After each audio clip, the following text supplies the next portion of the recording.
윤석열 대통령이 UAE 대통령과 정상회담을 갖고 국부펀드 등을 통해 한국 기업에 총 40조 원 규모의 투자를 진행하기로 약속했습니다.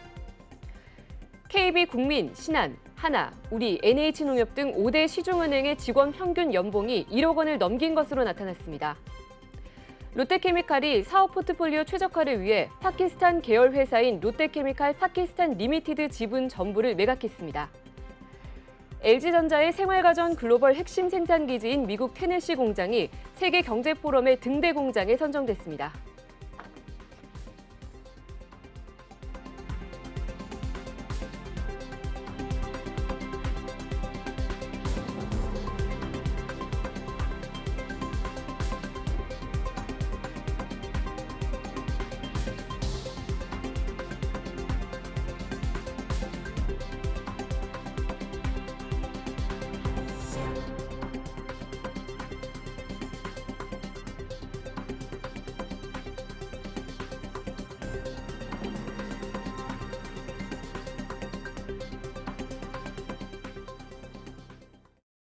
시청자 여러분 안녕하십니까? 1월 16일 NBN 뉴스프라임 시작합니다. 먼저 첫 번째 소식은 경제기자와 함께 다양한 경제 이슈를 짚어보는 프라임 이슈 시간입니다. 이 시간 김보겸 기자와 함께하겠습니다. 네, 어서 오세요. 네, 안녕하세요. 네, 윤석열 대통령이 현지 시간으로 15일 무함마드 빈 자이드 알 나흐안 UAE 대통령과 정상회담을 가졌는데요. 이 자리에서 UAE는 국부 펀드 등을 통해서 우리나라 기업에 총 40조 원 규모의 투자를 진행하기로 약속을 한 것으로 알려져서 굉장히 이슈가 되고 있죠. 네, 맞습니다. 이날 양국 정상 임석하에 한국과 UAE 간 13건의 양해각서도 체결했는데요. 이 외에도 양국 정부 민간 간 MOU가 추가로 체결돼 한국 UAE 정상회담 계기로 성사된 MOU는 총 30건입니다. 네. 이관섭 대통령실 정책기획수석은 이날 카사르 알 와탄 대통령궁에서 브리핑을 통해 한국과 UAE 정상은 이번 윤 대통령의 국빈 방문을 계기로 UAE 국부펀드 등이 에너지, 원전, 수소, 태양광, 방산 등의 한국 기업에 300억 불을 투자하고 한국 정부는 이를 적극 지원하기로 했다고 밝혔는데요. 네. 이어 무함마드 대통령은 양국의 신뢰 관계를 보고 투자를 결정했다고 했다며 바라카 원전의 신뢰를 기반으로 향후 100년간 미래를 함께하고 미래 세대를 위한 협력과 우위를 증진하는 의미라고 덧붙였습니다. 네, 총 40조 원이라고 하니까 워낙에 큰 금액이다 보니까 잘 와닿지가 않는데 이번 UAE 투자 규모가 어느 정도가 되는 건가요? 네, 정부에 따르면 이번 UAE의 투자 유치는 UAE가 해외에 투자한 역대 최대 규모입니다. 네, 그렇군요. 윤 대통령은 정상회담 자리에서 원활한 투자가 이루어지고 투자 성과를 창출할 수 있도록 우리 정부도 적극 지원하겠다고 말했습니다. 네, 한편 이번 윤 대통령의 순방길에 주요 그룹 총수들도 대거 동행을 했다고 하더라고요.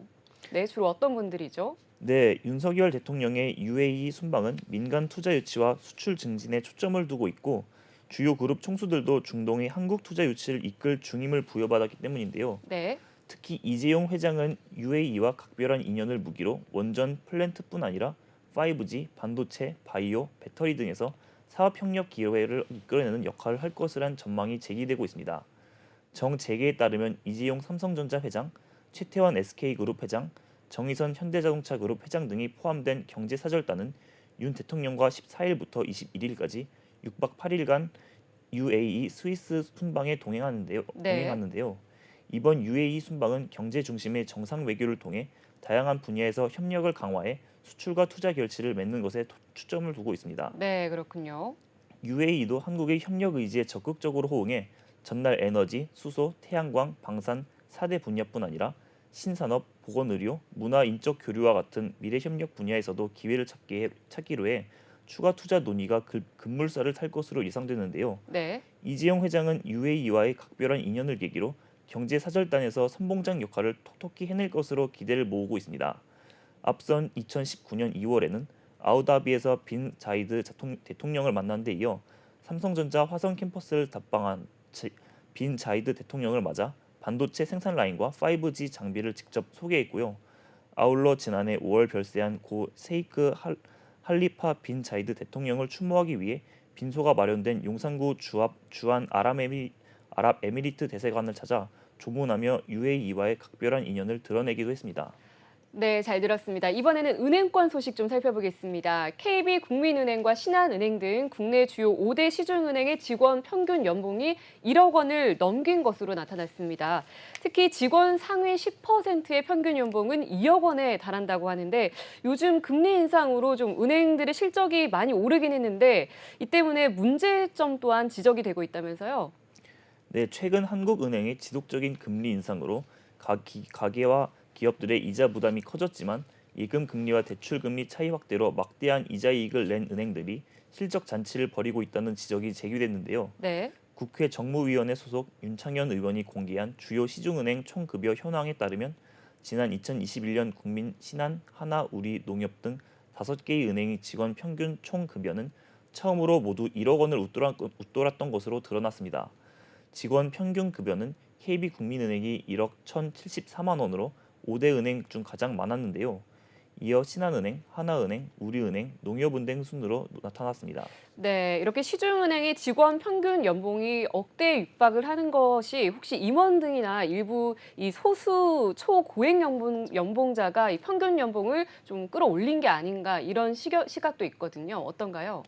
네, 총 급여의 평균값 역시 높은 것으로 드러났는데요. 네. 중위값도 KB국민은행이 1억 676만 원으로 최대 수준이었습니다. 이어 신한 1억 606만 원, 하나 1억 44만 원 등 3개 은행도 1억 원을 돌파했는데요. 중위값은 연봉 순서대로 줄 세울 때 중간에 있는 사람들의 총 급여를 말하고요.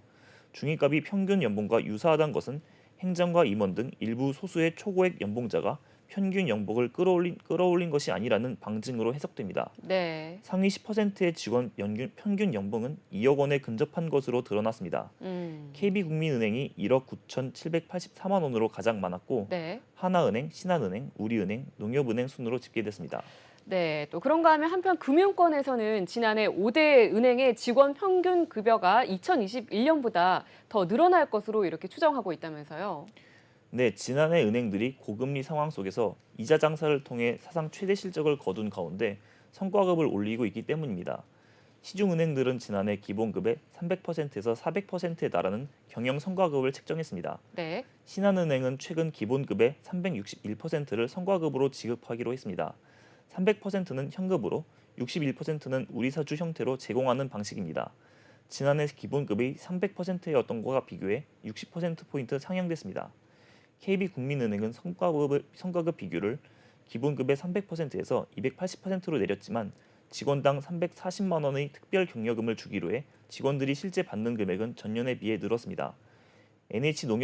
NH농협은행 역시 성과급을 기본급의 350%에서 400%로 올렸습니다. 네, 자, 그야말로 은행권은 성과급 잔치를 벌이고 있다 이렇게 봐도 될 것 같은데 이런 점들이 또 대출 금리는 내리지 않고 있다 보니까 국민들의 시선이 곱지만은 않을 것 같습니다. 어떤가요? 네, 은행들이 가계대출 금리를 올리면서도 정기예금 금리를 낮춰 거둬들인 막대한 이자 이익이 사상 최대 실적의 요인으로 지목되고 있기 때문인데요. 네. 변동형 주택담보대출 금리가 2008년 금융위기 이후 처음으로 연 8%를 돌파하면서 기준금리역 인상폭에 비해 대출금리 상승폭이 과도하다는 비판이 제기되고 있습니다. 그렇죠. 반면 지난해 11월 연 5%를 돌파했던 5대 은행의 정기예금 금리는 하락세를 지속해 최근 3% 후반까지 떨어졌습니다. 네. 이에 따라 지난해 상위 8개의 은행의 이자 이익은 53조 3,200억 원으로 전년보다 8조 원 이상 늘어났을 것으로 추정하고 있습니다. 정치권에서도 은행권의 성과급 장치를 향한 경고가 이어지고 있는데요. 지난 12일 열린 국민의힘 비상대책위원회 회의에 참석한 주호영 국민의힘 원내대표는 예금과 대출 이자 차이, 예대 이율 차이가 커 서민들의 많은 어려움이 있다며 금융당국은 부당한 위법이 있는지 철저하게 감독해주고 시중은행들은 가뜩이나 어려운 현실에서 서민들이 예대 이율 차이로 고통을 겪는 일이 없도록 해달라고 말했습니다.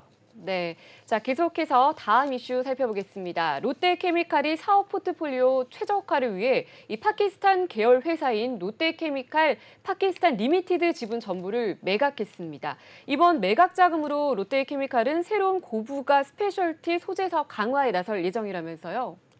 네, 롯데케미칼은 파키스탄 소재 고순도 테레프탈산 PTA 생산 판매 자회사인 LCPL 보유 지분 74.01% 전량을 1924억 원의 현지 화학회사 럭키코어 인더스트리에 매각한다고 밝혔습니다.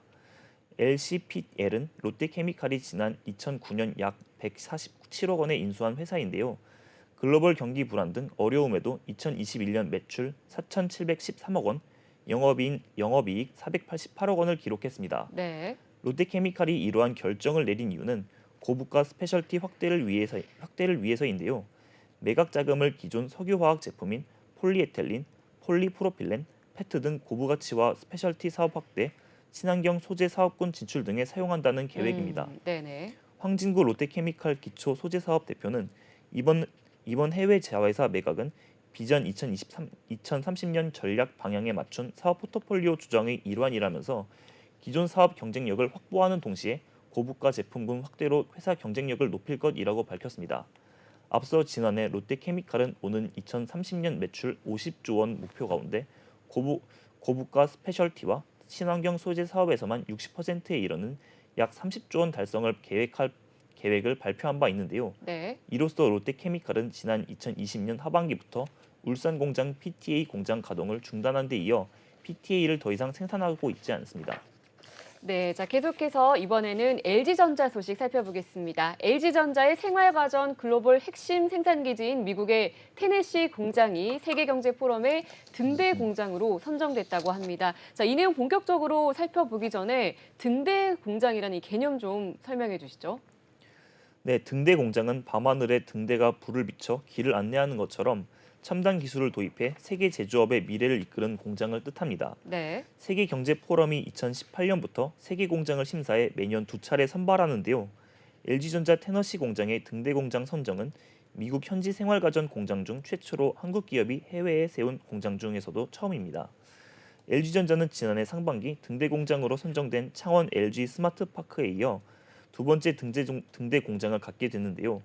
또 한국 기업 중 유일하게 국내와 해외에 모두 등대 공장을 보유하게 됐습니다. 네, 자 그렇다면 이번 세계 경제 포럼의 등대 공장으로 선정된 테네시 공장, 다른 공장과 좀 차별점이 있다면 어떤 특별한 점이 있을까요? 네, LG전자는 테네시 공장에 인공지능, 빅데이터, 사물 인터넷과 같은 디지털 기술의 도입과 로봇 활용 등을 통해 공정을 자동화하는 등 첨단 제조 기술을 접목한 세계적인 수준의 지능형 자율 공장으로 구축했는데요. 네. 여기에 60년 이상의 제조 노하우까지 집약돼 제조 혁신을 이끌고 있습니다. 지난 2018년 말 준공한 LG전자 테너시 공장은 드럼 세탁기, 통돌이 세탁기, 건조기를 생산하는 3개의 생산 라인을 가동하고 있는데요.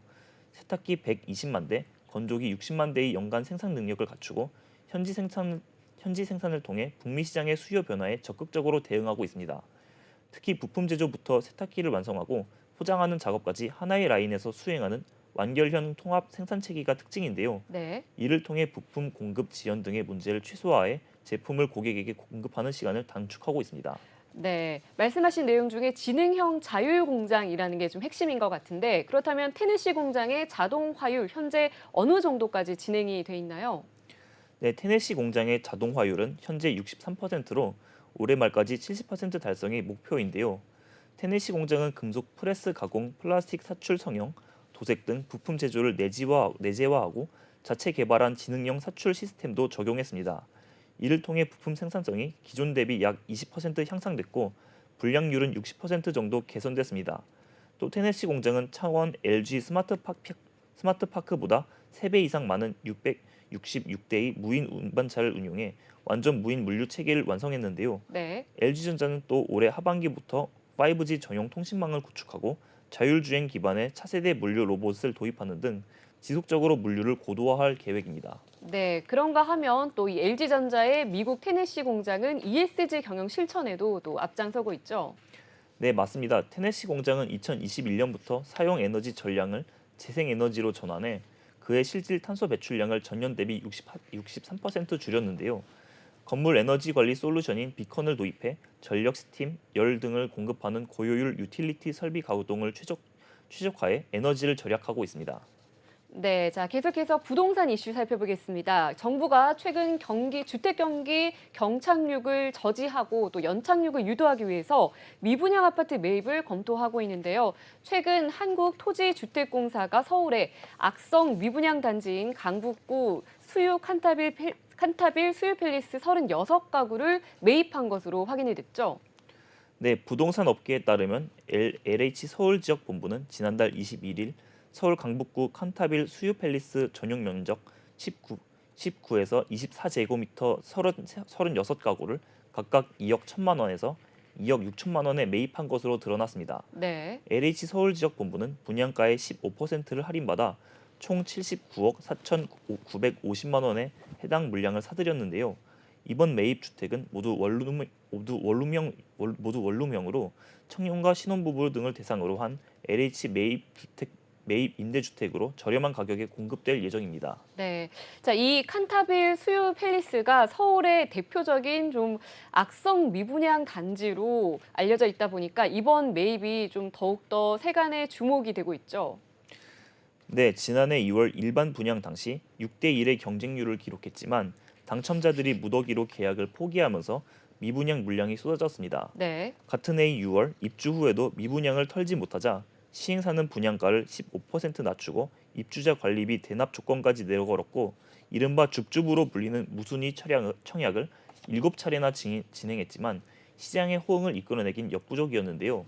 부동산 업계는 LH의 매입 시점이 올해 초 윤석열 대통령의 미분양 주택 정부 매입 검토 지시 작전이라는 점을 주목하고 있습니다. 네. 윤 대통령은 이달 3일 국토교통부 업무보고에서 정부 공공기관 미분양 주택을 매입하거나 임차에서 취약계층에게 다시 임대하는 방안을 깊게 검토해달라고 주문한 바 있습니다. 네, LH 측에서도 이 칸타빌 수유 팰리스 매입이 대통령 지시와는 무관하다 이런 입장을 밝히고 있죠. 네, 해당 건은 미분양 주택 매입과 관계없이 지난해 8월 시행된 기존 주택 매입 공고에 따라 통상적인 절차를 거쳐 진행된 것이라는 설명인데요. LH 관계자는 칸타빌 수유 팰리스 매입 신청은 대통령의 미분양 매입 검토 지시 이전인 2022년 9월에 이루어졌다면서 기존 주택 매입 요건에 부합하는 주택에 한해 실사 및 심의를 통해 매입한 것이라고 말했습니다. 네, 그런가 하면 국토부 측에서도 최근 불거진 이 미분양 문제를 좀 해결하기 위해서 현재 운영 중인 매입 임대주택 사업을 더 확대하는 방안을 검토하고 있다면서요. 네, LH가 악성 미분양인 준공후 미분양 아파트 중 일부를 매입해 임대로 공급하는 방식과 같은 방식인데요. 네. 지난해 11월 말 기준 전국 미분양 주택 수는 5만 8,027가구로 정부가 위험선으로 보고 있는 6만 2천 가구에 육박하는 등 시장 상황이 녹록치 않은 상황인데요. 준공 후 미분양은 7,110가구로 전체의 12.3%를 차지하고 있습니다. 네. 다만 예산 확보와 시장의 반발은 해결 과제로 꼽힙니다. 매입 임대 주택을 떠안아야 하는 LH의 부채 비율은 221%로 여전히 위험 수준인데다 사업 시행사의 고분양가와 수요 예측 실패로 인한 미분양 문제를 국민 세금으로 해결해야 하는 부분에 대한 반감이 적지 않을 예정인데요. 네. 국토부 관계자는 미분양 주택 매입에 따른 시장 영향 등을 살펴보고 있는 단계로 매입 방식이나 시기 등에 대해 구체적인 계획은 아직 결정된 것이 없다고 말했습니다. 네, 자 계속해서 다음 이슈 살펴보겠습니다. 현대자동차와 기아가 중국과 미국 등에 이어 세계 3위 자동차 시장으로 떠오르고 있는 인도 시장에서 빠르게 성장하고 있습니다. 최근 인도 시장에서는 2위를 수상했다고 하는데 어떤 내용인가요? 네, 인도 자동차 공업 협회에 따르면 현대차 기아는 지난해 인도에서 80만 7,067대를 판매했다고 밝혔습니다. 이건 현대차가 인도에 첸나이 공장을 설립한 1998년 이후 25년 만에 최대 기록인데요. 일본 스즈키가 157만 6,025대로 1위를 지킨 가운데 인도 타다 자동차, 마힌드라 앤드 마힌드라, 일본 도요타가 현대차 기아의 뒤를 이었습니다. 현재 현대차 기아는 인도에서 SUV인 크레타 등을 바탕으로 프리미엄 이미지를 구축하고 있는데요. 특히 인도의 신차 시장이 크게 성장하고 있어 현대차 기아를 바라보는 전망도 밝습니다. 지난해 인도의 신차 판매량은 425만 대로 420만 대인 일본을 제치고 처음으로 글로벌 3위를 기록했습니다. 네, 그리고 특히 올해 인도의 신차 판매도 계속해서 좀 증가를 할 것으로 예상이 된다면서요? 네, 맞습니다. 네. 업계는 신차 증가율 전망치가 전년 대비 10% 이상 증가할 것으로 전망했는데요. 이는 글로벌 시장 증가율 전망치보다 2배 이상 높은 수치입니다. 현재 중국 시장에서 부진을 겪고 있는 현대차 기아는 갈수록 커질 것으로 예상되는 인도 시장에서 판매 증대를 꾀할 방침인데요. 특히 올해는 전기차를 앞세워 판매량을 더욱 끌어올릴 계획입니다. 현재 인도 정부는 2% 안팎인 전기차 비율을 2030년까지 30%로 높이기 위해 충전 인프라 확충, 전기차 생산 자금 지원 등의 정책을 추진하고 있는 상황입니다. 네, 계속해서 현대자동차 그룹 소식 이어가 보도록 할 텐데요. 자사 전용 전기차 아이오닉 5에 대한 충돌 안전 평가 현장을 공개했다고 합니다. 이번 평가 어땠는지 좀 자세하게 알려주시죠. 네, 어제 현대차그룹은 12일 경기도 화성시에 위치한 현대차 기아 남양연구소 안전시험동에서 언론사들을 대상으로 아이오닉 5 충돌 안전평가 현장을 공개했습니다. 이번 충돌 시험 공개는 고객 안정 최우선을 목표로 차량 안전 기술 개발에 모든 역량을 집중하고 있음을 증명하기 위한 네. 차원에서였는데요. 이곳에서 자리 잡은 충돌 시험장은 100톤의 이동식 충돌벽과 전방위 충돌이 가능한 총 3개의 트랙으로 구성되어 있고 최고 시속 100km, 최대 5톤의 차량까지 시험이 가능합니다. 이번에 공개된 안전평가는 아이오닉 5의 부분 정면이 벽에 충돌하는 식으로 이루어졌는데요. 현대차그룹은 충돌 속도 64km로 차량 전면의 40%를 벽에 충돌시켜 차량 내 승객의 충돌 안정성을 시험했습니다. 그 결과 아이오닉 5는 승객 공간이 안전하게 유지되고 인체 모형에 큰 상해가 없음을 증명했습니다. 네, 고객 안전을 최우선으로 하는 아이오닉 5. 지난해는 미국에서 고속도로 안전보험협회 평가에서도 좋은 점수를 받았다면서요. 네, 맞습니다. 아이오닉 5는 지난해 미국 고속도로 안전보험협회의 해당 평가에서 최고 등급인 훌륭함을 받기도 했는데요. 현재 현대차그룹은 안전성과 관련해 내수와 수출 구분 없이 동일하게 차량을 설계하고 있습니다. 정의선 현대차그룹 회장은 이달 3일 신년사에서 고객 신뢰의 핵심 요소로 품질과 안전을 명시했는데요. 그는 우리가 품질과 안전이라는 기본적인 약속을 지켜낼 때 고객들도 우리를 믿고 새로운 변화와 도전을 기꺼이 함께해 주실 것이라고 강조한 바 있습니다. 네, 계속해서 다음 소식 살펴보도록 하겠습니다. 미국 완성차 업체인 포드가 LG 에너지 솔루션에게 유럽 배터리 합작 공장을 제안하고 또 협의를 진행 중인 것으로 알려졌습니다. 현재까지 알려진 바로는 약 4조 원을 투자해서 유럽에서 연 40기가와트 안팎의 배터리를 생산할 수 있는 이런 합작 공장 건설을 협의 중인 단계다 이렇게 알려져 있죠. 네, 이번 건설 협회 장소는 튀르키예로 이 공장에서 만든 배터리는 현지 포드 공장에 납품됩니다. 포드는 이를 통해 미국과 유럽에서 전기차 시장 공략의 속도를 높인다는 전략을 세우고 있는데요. 포드는 2022년 4월 SK온과 튀르키예에서 연 최대 45기가와트 배터리 합작 공장을 짓기로 한 바 있습니다. 배터리 판가 문제로 이견을 보여 결국 계약을 철회하기로 했는데요. 하지만 전기차 전환을 늦출 수 없는 포드는 대안으로 높은 수율과 자금력을 동시에 갖춘 LG 에너지 솔루션에 러브콜을 보낸 것으로 분석됩니다. LG 에너지 솔루션은 글로벌 상위 10개의 완성차 기업 중 8개를 고객사로 두고 있을 정도로 탄탄한 수주 경쟁력을 갖췄는데요. 폭스바겐, 제네럴 모터스, 포드, 닛산, 현대차, 기아, BMW 등을 고객으로 뒀고 이 가운데 현대차와 르노 혼다와는 합작 공장을 추진 중이기도 합니다. 네, 포드가 이렇게 LG 에너지 솔루션에게 배터리 합작 공장을 제안한 것은 분명히 LG 엔솔의 강점이 있기 때문일 건데 해외 공장 운영 경험이 좀 풍부한 게 강점으로 꼽히고 있죠. 네, 맞습니다. LG 에너지 솔루션은 유럽 배터리 시장을 공략하기 위해 폴란드 공장을 건설했고 이후 2년 만에 90% 정도의 수율을 확보한 바 있는데요.